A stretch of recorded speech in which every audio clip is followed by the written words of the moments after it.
the other real thing I saw is that during the day we'd be in town and the bombs would drop around. But one day, the skipper got kind of concerned because they were just using us as a warehouse.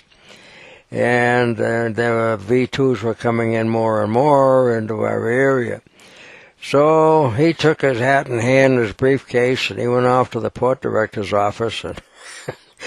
And he said, look, he said, you've been there, we've been there for 2.5 weeks now. And he said, the bombs are dropping all around. We're going to get out of here. So if you don't come down, he said, I'll turn my crew to and as stevedores, and we'll unload everything and put it on the dock. Well, he came back, and the next day they decided, well, maybe they better come down. So they took all the supplies off. It took them about a day and a half. And that after that day and a half went by, we shifted ship and went down 4 docks further to take on ballast to come back to the States. Well, we shifted ship on about 5 or 6 o'clock that night after the stevedores had taken all the things off, put them on the dock. And I was in the radio officer's stateroom that night, and we heard wham. And I thought, gee, that was close.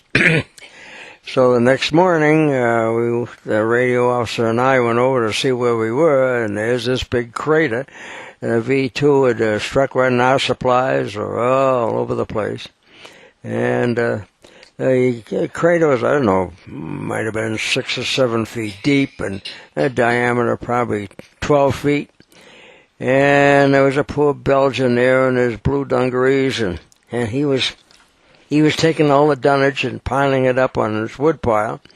And what it done was it had blown him right against the wood pile, so he looked, all I could think of was taking a tomato and throwing it on the wall. It was just red dungarees and all, and one of the boards sticking out from the pile that he was working on had both his shoes right there. The bomb had broken both his legs and thrown him against the wood pile. His shoes were still there, and socks on his shoes, both legs broken. He smashed against that. I'll never forget that sight. That was a horrible thing. But we went back and said what we saw, and we were glad we got out of there. And 2 days later, we were on our way back to the States.